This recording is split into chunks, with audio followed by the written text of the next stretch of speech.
ものだよ。ふふふ、今回の動画はケースが主役だよ。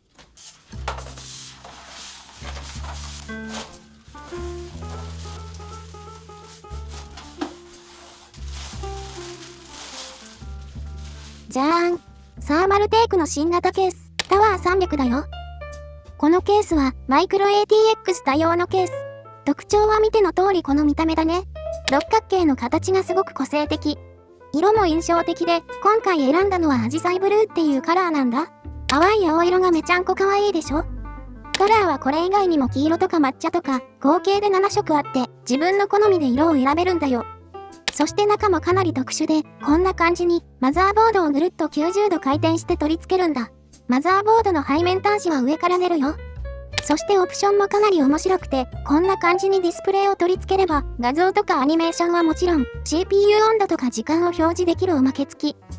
さらに別売りのスタンドと組み合わせれば、こんな感じに本体を横向きに置くことができるんだ。まとめるとこんな感じで、なんかもう設定盛りすぎた VTuber みたいな感じのケースになっちゃってるんだ。なんだこれ。自分だけの個性的なパソコンを組みたい。そんな人にはうってつけのケース、というわけだね。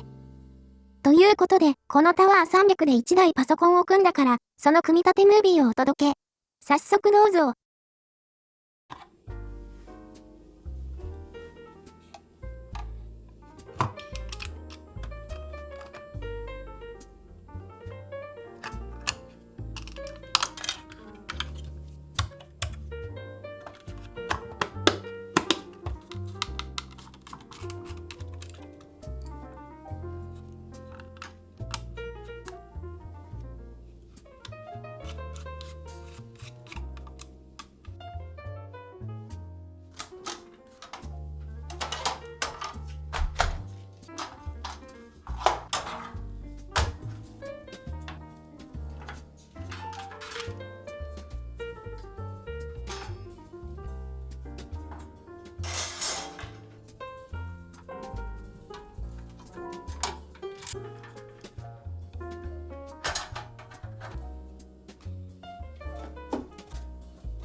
ふふふ、どうだろう。見た目こそ極物なタワー300だけど、それとは裏腹にかなり組みやすかったね。こんな感じに工具なしでめちゃめちゃ簡単にパネルを取り外せちゃうのがポイント高い。マグネットとかラッチ機構をたくさん使ってるおかげでパカパカって取り外しができるんだよ。しかもネジも取り外せばさらに分解ができて、こんな感じにもうスカスカのスカ。君たちのお財布のようなスカスカ具合。そのおかげですごいマザーボードの取り付けも簡単だったね。それ以外に IO パネルのコネクタも一体型でマザーにサクッとさせるし、配線ガイドも大きくてケーブルをまとめやすい。一応、裏配線用の穴が少し狭くて、ここだけはマイナスポイントではあったけど、それでもこのヘンテコな見た目からは想像できないほど組み立てのしやすいケースだったよ。なかなか良き良き。ということで、そんなタワー300で1台組んだわけだけど、今回はかなり自由に組ませてもらったね。こんな感じに、ダイソーで買ってきたビーズをナイロン線で垂らしてる。アジサイってことで、飴モチーフなんだけどどうかな？こういうちょっとした装飾なら思ったより簡単にできるから、ぜひ真似してもらえたら嬉しい。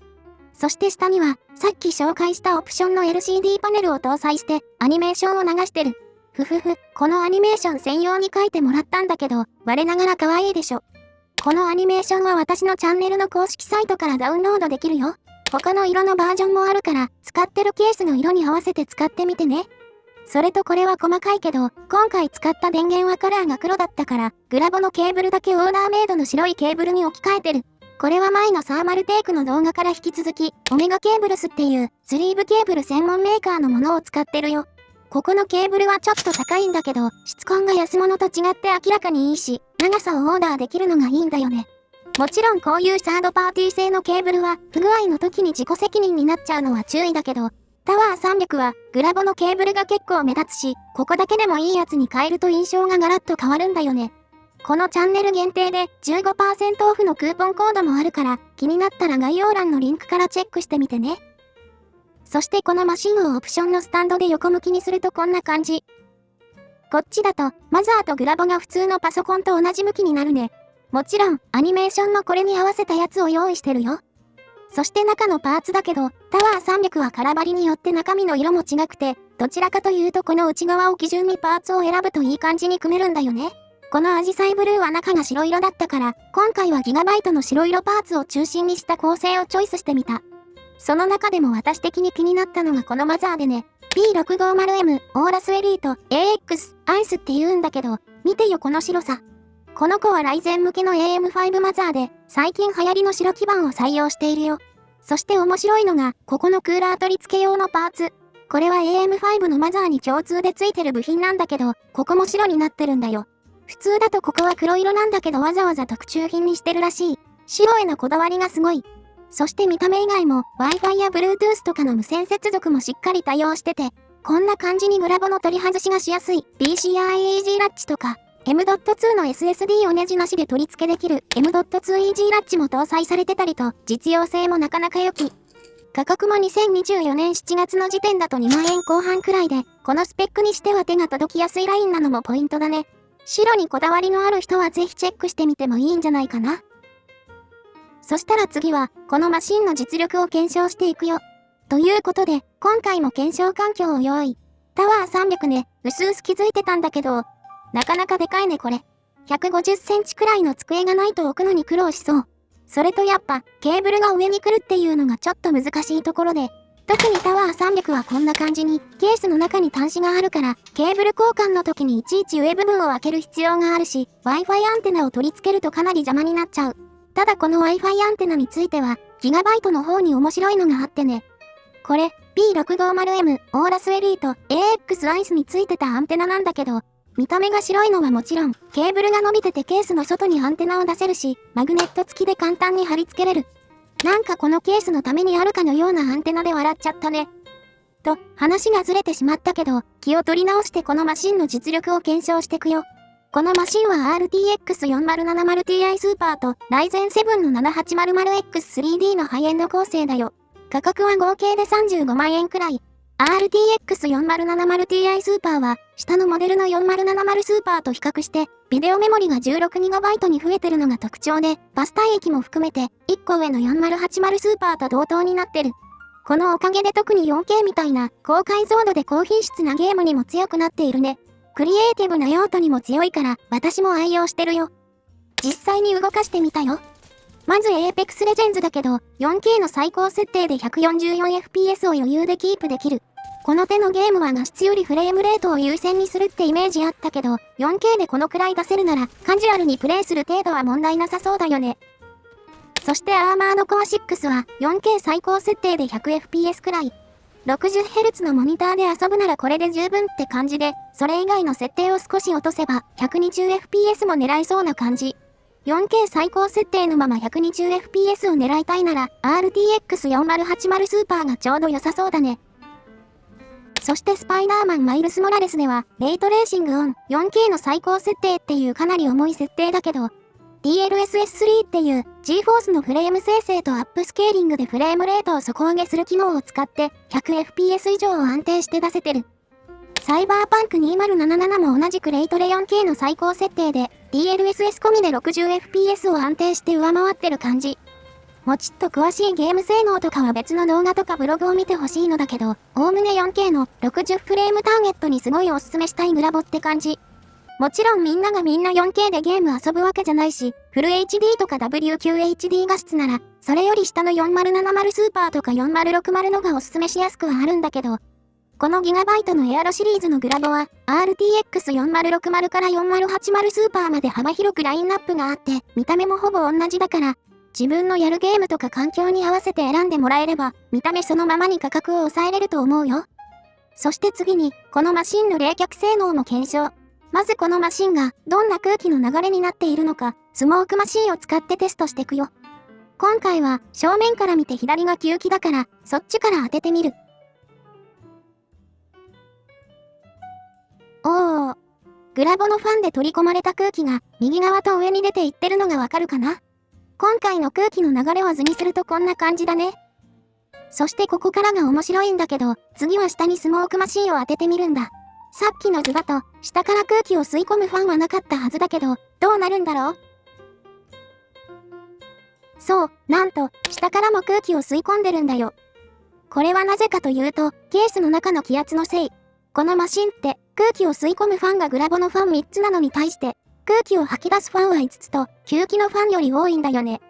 こうなるとケースの中の空気は少なくなるわけだから、気圧が小さい状態になるんだね。空気は気圧の大きいところから小さいところに流れる性質があるから、比較的気圧の高い外の空気がケースの隙間から中に流れ込む形になるわけ。だからファンがなくても下から空気を吸い込めるんだよ。こういう状態は不圧って言って、タワー300はスケスケなケースで隙間が大きいからこれがかなり効くんだよ。もちろんそれに合わせてホコリも吸い込んじゃうんだけど、タワー300はフィルターが多くて取り外しも簡単だから、かなり不圧向きなケースだなって感じたよ。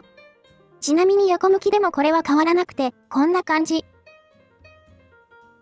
下と右で空気を吸い込んで、上と左で吐き出す形になるね。という感じで、エアフローはさすが今時のケースらしくいい感じだから、次は実際の温度も見ていくよ。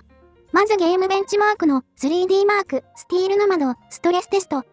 現状の比較的重めのゲームを想定したテストで、だいたい20分くらいかかるよ。結果がこんな感じ。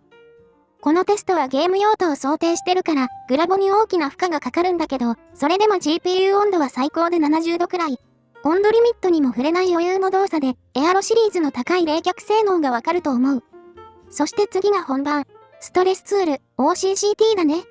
これは前回も使った基本無料のド定番なストレスツールソフト。CPU やメモリ、グラボとか指定したパーツに負荷をかけて温度とか安定性をチェックできるよ。無料版では1時間のテスト時間制限があるのだけど、簡単に温度を測ったりするだけならひとまずこれで大丈夫。UI も見やすくてかっこいいから、試しに無料版から使ってもらえれば嬉しいね。今回は OCCT から提供してもらった商用利用できるプロ版を使ってパワーテストを軽く15分回してみるよ。このテストは電源に負荷をかけるモードなんだけど、そのためにグラボと CPU が使用率 100% で動作するから温度検証にぴったりなんだよね。ということで結果がこんな感じ。CPU、グラボ両方とも温度は80度を超えないくらい。そこからは横ばいになって、これ以上温度が上がる気配もなさそう。CPU とグラボの両方がフルで動くと、ケース内に熱がこもってぐんぐん温度が上がっちゃうこともあるんだけど、タワー300をはじめ、今時のケースは通気性重視でスケスケだからそういうのは結構減ったね。そしてこの OCCT のテストは横置きの状態でもやってみたよ。なんでそんな検証までするのって思うかもだけど、まず結果から見てほしい。CPU 温度はそこまで差は出なかったのだけど、グラボが結構違う。10度くらい横向きの方が冷えてるね。これはなぜかというと、冷やすためのヒートシンクとかヒートパイプが重力の影響を受けるから、向きを変えるだけで冷却性能が変わったりする。ここら辺はグラボの設計によってまちまちではあるのだけど、基本的にグラボは普通の横向き配置が一番性能が発揮されることが多いんだよね。だからもし冷却性能重視なら横向きの方がおすすめかもしれない。ここら辺はぜひみんなも使うグラボによって試してもらえると嬉しいね。そして今回、結構時間に余裕があったから OCCT の安定性認証をテストしてみたよ。これは OCCT の有料版の機能で、あらかじめ決められたストレステストのメニューを実行して、パソコンの安定性を証明できる機能だよ。検証時間とかメニューで4つのランク付けがあって、用途とか環境に合わせてテストができる。どのランクでも CPU、グラボ、メモリにしっかり負荷をかけてテストをするから、より安定性を重視したい自作家さんにはいい機能になるはずだよ。ちなみに検証したデータは OCCT のサーバーに保存されるから、リンクを共有して詳細なデータをいろんな人と共有できる。ベンチマークも SNS 映えの時代ってこと？今回のテストではもちろん最上位のプラチナムを選択。テスト内容はこんな感じで、1回のテストで12時間くらいかかるから、時間のある時にしかできないね。あはは。ということでこれも実行したけど、余裕で12時間耐え切ったよ。まあこれこそ、マザーとか電源とか、CPU やグラボと違って、性能に直結しない足回りをガンガン高品質にできる、自作 PC ならではの強みだからね。文句なしのプラチナム認証マシンだよ。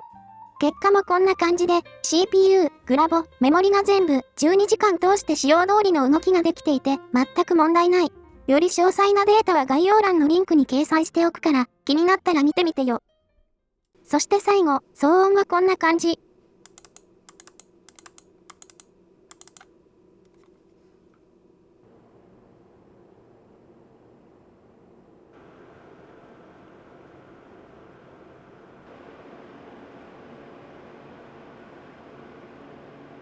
スケスケなケースというのもあって静かとは言えないね。ヘッドフォンで聞こえなくなるくらいの騒音だったよ。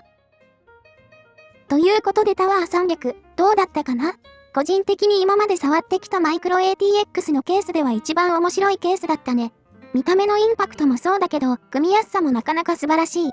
一番の欠点はやっぱりサイズかな。机に置いておくにはかなり大きめ。ケーブルが上に来るところもちょっと癖があるかも。